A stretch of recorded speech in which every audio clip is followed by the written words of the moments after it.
Miradas a Rumanía, el podcast del Instituto Cultural Rumano de Madrid, un espacio de encuentro con creadores de diferentes disciplinas, un lugar de reflexión sobre temas de actualidad. Acompáñanos a descubrir a la Rumanía de hoy y la del pasado, a través de testimonios de gente conectada con la lengua y la cultura de nuestro país. Miradas a Rumanía, la voz de muchos proyectos para conocernos mejor.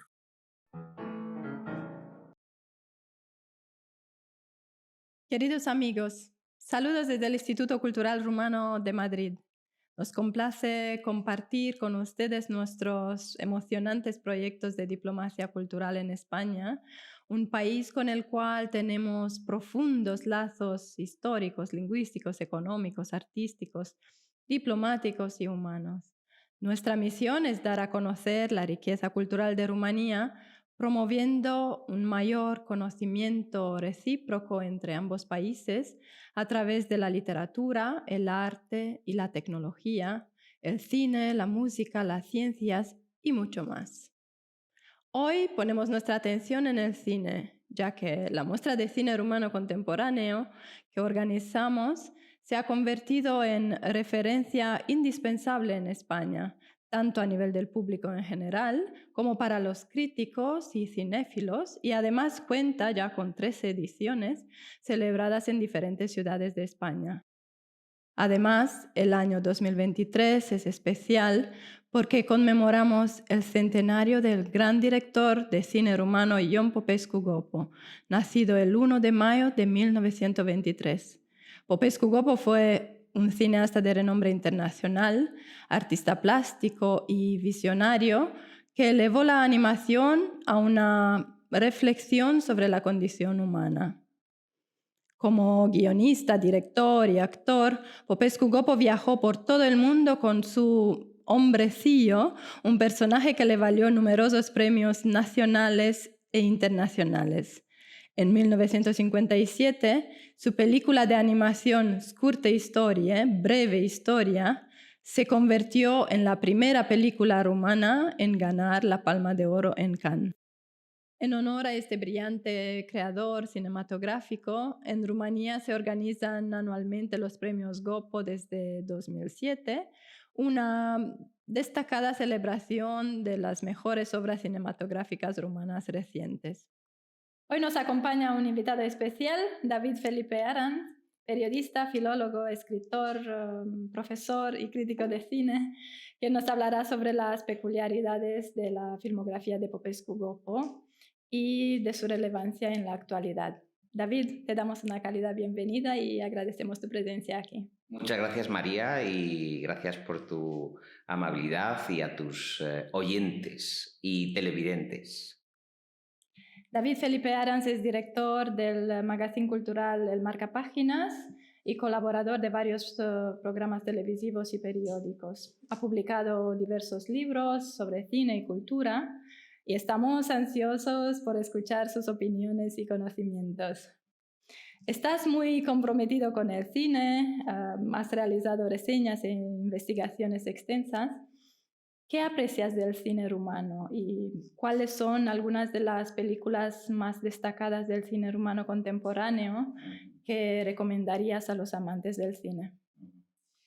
A mí me gusta mucho del cine rumano, sobre todo, una cosa que quizá no es muy de Hollywood, que es que el cine rumano se interesa más por el contenido, sobre todo el cine rumano actual, por los problemas reales o por una época muy cercana, que puede ser una época en la que los valores de la democracia o los valores de las libertades, como se entienden hoy, no estaban instaladas, ¿no?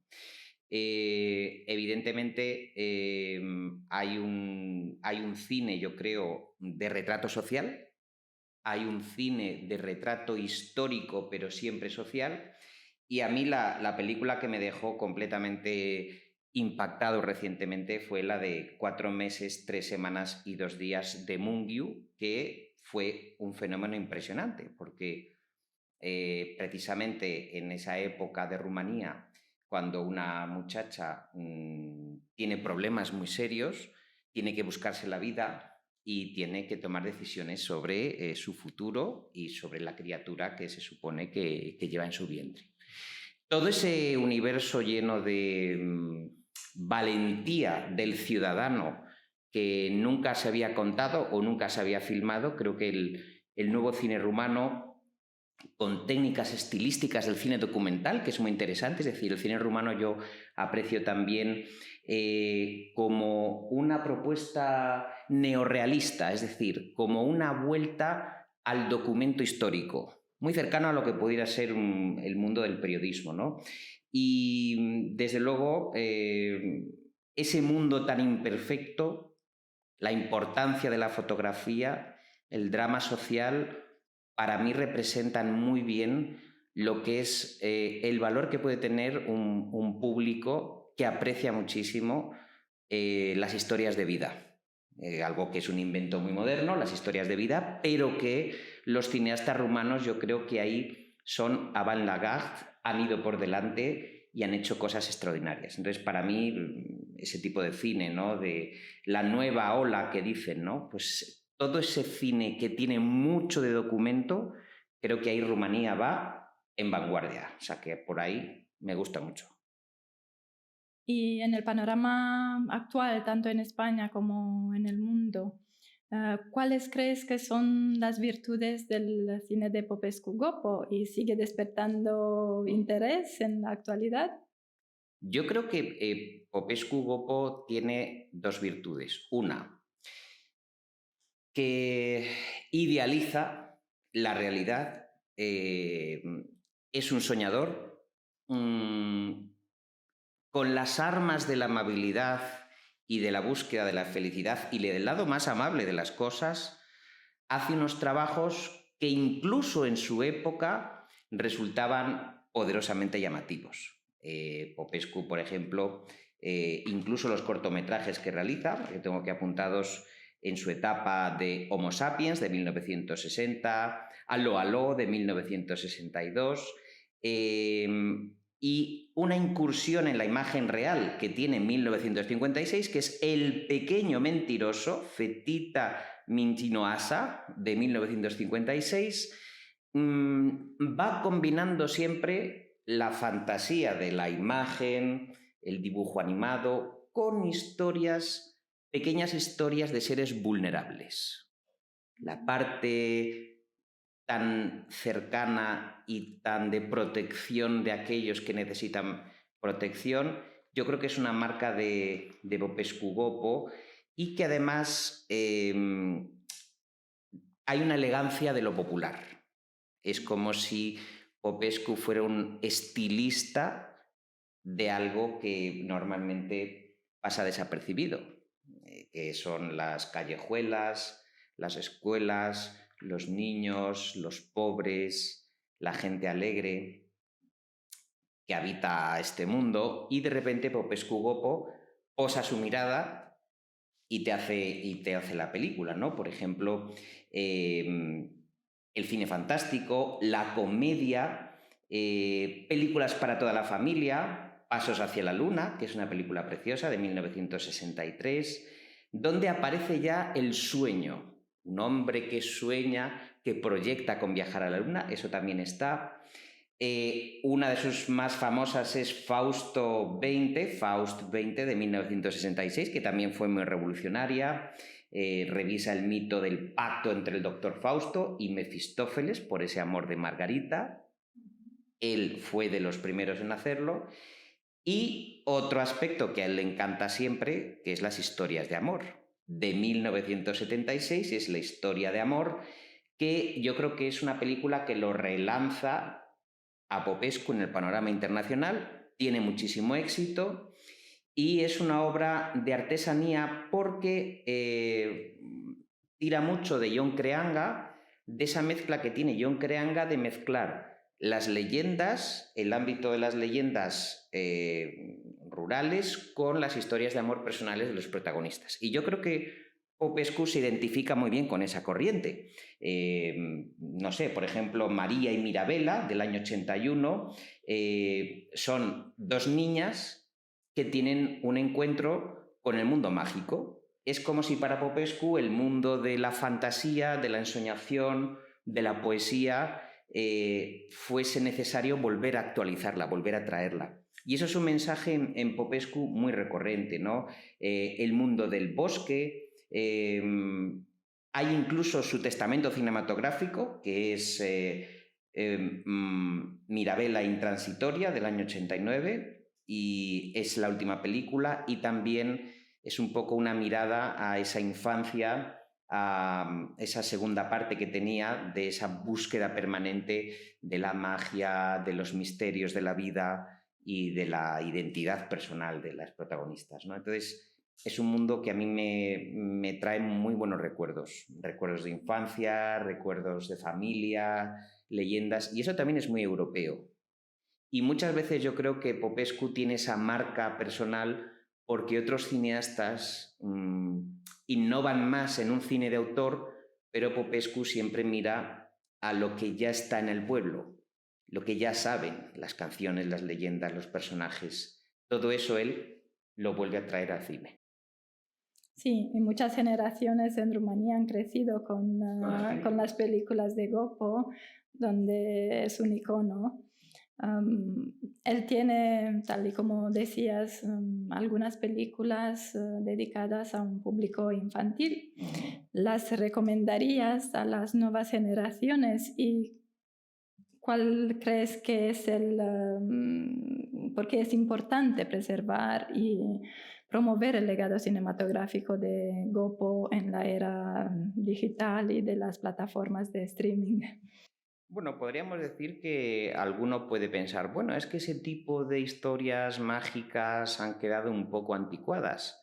Yo creo que al revés, que en un mundo de alta tecnología donde las industrias, sobre todo extranjeras, de los Estados Unidos o lo que se hace en Japón, que son personajes fabricados en factorías de videojuegos, de industrias culturales que vienen manufacturadas desde un despacho, convertidas en un streaming digital para todo el mundo. Me parece precisamente que recuperar el cine de Popescu Gopo es recuperar la esencia de Europa, recuperar la esencia de esas leyendas que recuperaron también los hermanos Grimm o Andersen en la vieja Europa, justo cuando ellos sabían que se estaban olvidando.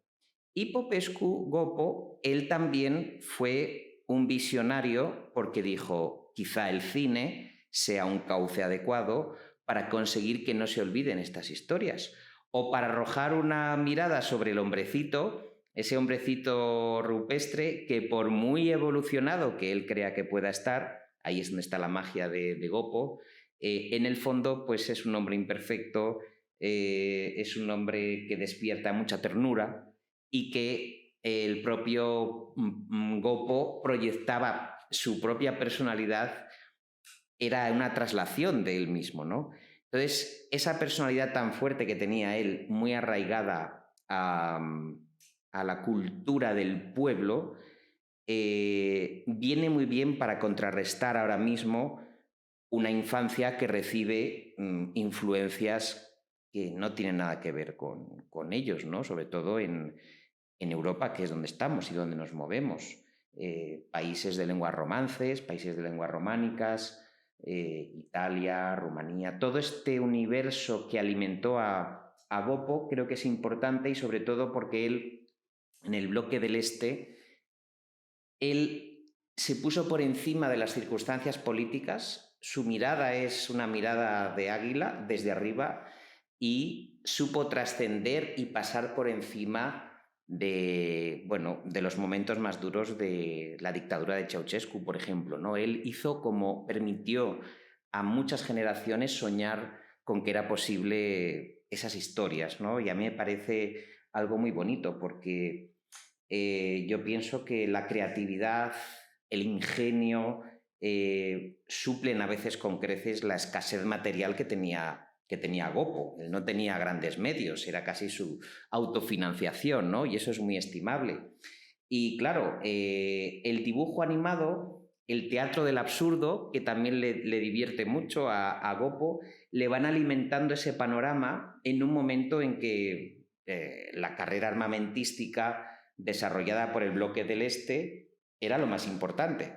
Bueno, pues él vuelve la vista a Ionesco y vuelve la vista a un universo que estaba ya en las escuelas desde mucho antes. Es un recuperador de esa filosofía que en el fondo es positiva, porque los mensajes de Gopo son positivos. Y hacía mucha falta ese mensaje positivo. Hacía tanta falta entonces como ahora, en el año 2023. Ha estallado una guerra desde hace un año y nos recuerda muchísimo al bloque del Este también y a los problemas que estamos teniendo. Entonces, que los niños puedan volver a disfrutar del cine de Gopo me parece no solamente necesario, sino muy saludable a nivel psicológico. Así es. Déjanos con una imagen, una recomendación o un personaje memorable de las películas de Gopo. A mí me encanta Han robado una bomba, me parece que es una obra maestra, es una debilidad.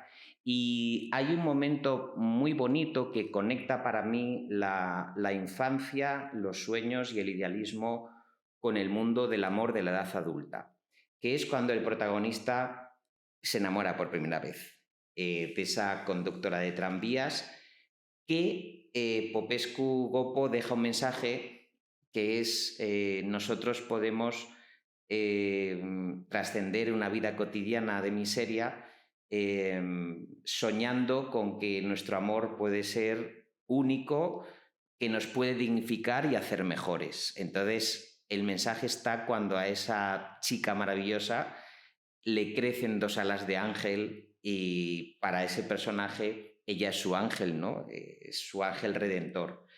Y yo creo que el amor verdadero también nos redime de nuestras miserias, de la actualidad política.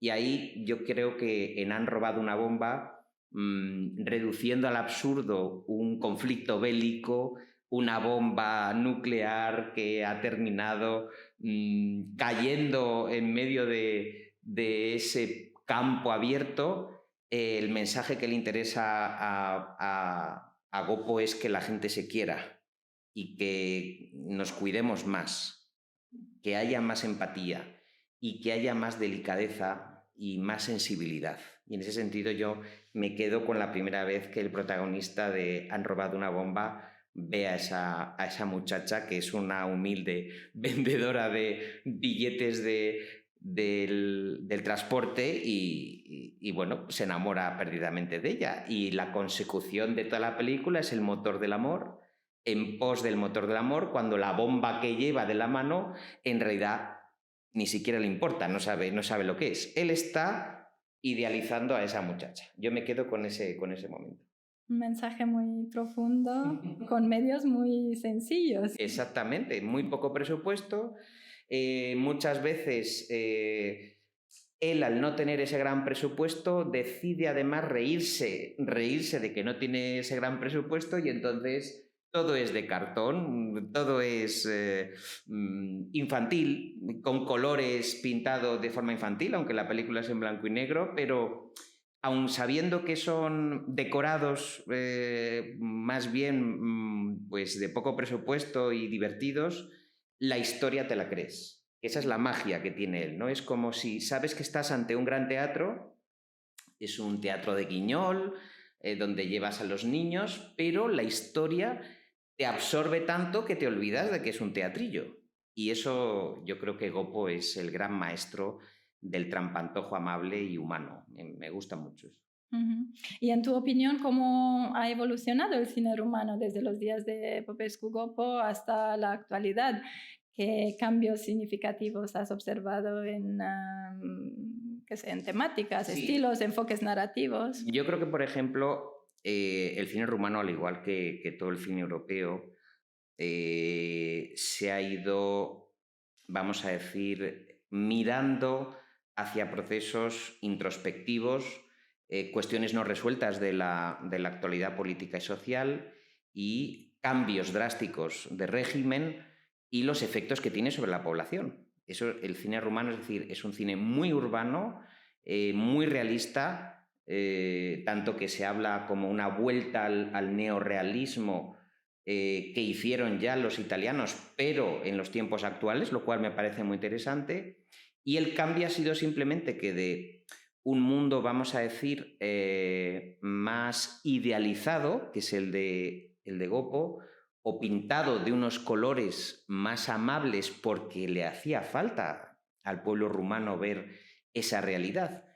El cine rumano, como ya no necesita que le pinten quizá la realidad de una forma bonita, ha ido más hacia la verdad de la gente, de los conflictos familiares, de sus sentimientos y, bueno, pues la comedia quizás se ha ido más caminando hacia el drama, ¿no? Hacia la tragedia. Entonces ha habido un cambio incluso de géneros desde la época de Goppo hasta el punto de que es un caso insólito. Goppo no ha tenido continuadores. Es un caso único, muy especial en la historia del cine rumano, y yo creo que su personalidad es tan fuerte que él mismo ya es una isla en el momento de la aparición, ¿no? Porque realmente, entre otros trabajos, ¿no? Lucian Pintile en El Roble de 1992, que está coproducida con Francia, nos habla de una maestra que ha de trasladarse para trabajar a Bucarest. En el trayecto es violada, por ejemplo, que es una de las películas más interesantes, y que encuentra tiempo para reconstruir su vida. Esas alegorías sociales que son propias del cine muy europeo, muy actual. He citado también aquí, por ejemplo, en torno a la dictadura de Ceausescu, Pintilie, Última Parada, El Paraíso, de 1998, Filantrópica, de 2002, de Nae Karanfil, que recupera un poquito el género de la comedia, pero ya digo, siempre con el retrato social detrás, ¿no? Es decir, con un intento de documentar una realidad de la gente que yo creo que la gente también lo necesitaba. O sea, te necesitaba verlo, hablar de ello, de toda esa etapa de silencio. La gente necesitaba contarlo, ¿no? Entonces yo creo que todos estos directores, todo eso lo han sacado a la luz, y me parece, son estilos distintos, pero me parece muy estimable, ¿no? Radu Mihaelianu con El tren de la vida, muy interesante esa película del año 98. Cristi Puy, La muerte del señor Lazarescu, muy famosa, muy premiada y muy reconocida, del año 2005. Cristian Nemescu con California Dreaming, del año 2007. Y ya digo, Sábado 19, Nacidos por mandato, una película sobre el experimento, 2005, de Razvan Georgescu y Floris Lepan, sobre esas prohibiciones, como te comentaba antes, María, de la prohibición del uso de métodos anticonceptivos y abortivos en 1966, en tiempos de Ceausescu, que eso provocó pues esa quiebra social también, y tantas cosas, ¿no? Abortos ilegales, decenas de médicos que fueron encarcelados, y que eso provocó pues una protesta interna muy grande, y yo creo que 4 meses, 3 semanas y 2 días recoge todo eso, ya no solamente la parte médica, sino todo ese entorno social que hacía falta contarlo y que se tardó tanto tiempo en contarlo. Entonces, Popescu es un caso de idealización de la realidad, y ahora los cineastas actuales quieren penetrar en la realidad, contarla, abrirla, sacarla a la luz, y que la gente conozca esos dramas personales. ¿Y cómo crees que el cine rumano ha contribuido a la proyección de la cultura y de la imagen de Rumanía en España y en el ámbito internacional? Creo que acercando la sociedad, asimilándola, en el sentido de acercándola normalmente en los festivales de cine europeo. Las cinematografías del bloque del Este, del antiguo bloque del Este, han abierto las ventanas de luz acerca de países que, con respecto al epicentro de París o Berlín o Madrid, donde se celebraban festivales de cine, la forma de conocer del gran público la vida de estas cinematografías era precisamente a través del cine. Entonces, la realidad política y social de Rumanía, a través de la ventana del cine, se pone sobre la mesa y se conoce de primera mano, que yo creo que de otra manera sería más difícil. A través de la poesía, que a ti te gusta mucho, los títulos que se están recuperando en poesía, y a través de la narrativa también, ¿no? Pero el cine quizás sea el camino más rápido y, al ser un cine muy documental, más próximo para el gran público, ¿no? Es una pena que muchas de estas películas, que son de cineastas independientes que empeñan sus pequeños ahorros en darlas a conocer, tengan una distribución escasa, haya que ir a festivales independientes. En Madrid hay que ir a unos cines determinados donde sabes que van a proyectar esas películas, los Alphaville, los Renoir. No es un cine mainstream, pero tampoco le interesa serlo. O sea, le interesa ser más un cine testimonial donde, como te decía antes, cuente esa verdad, que no un cine para pasárselo bien. Creo que es un cine de reflexión y de pensamiento social. Entonces, me parece un embajador excelente el cine rumano de la realidad del pueblo rumano. Muchas gracias, David, por compartir tus ideas con nosotros. Recordamos que el 2023 marca el centenario del director rumano Ion Popescu Gopo. Todavía se pueden disfrutar algunas de sus películas en la Filmoteca Española de Madrid, y durante todo el año organizaremos otros homenajes en colaboración con instituciones españolas en varias ciudades. Gracias a todos por seguirnos. Dedicaremos los próximos episodios a las letras rumanas y a temas actuales de reflexión entre literatura, filosofía, ciencias y traducción, y con invitados de Rumanía y de España. Muchas gracias. Gracias a ti.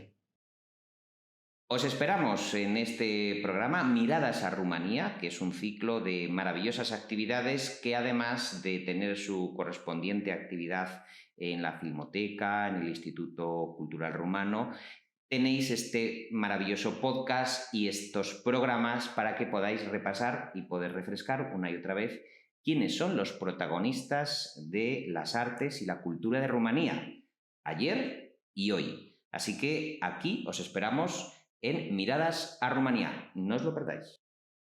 Miradas a Rumanía, la voz de muchos proyectos para conocernos mejor.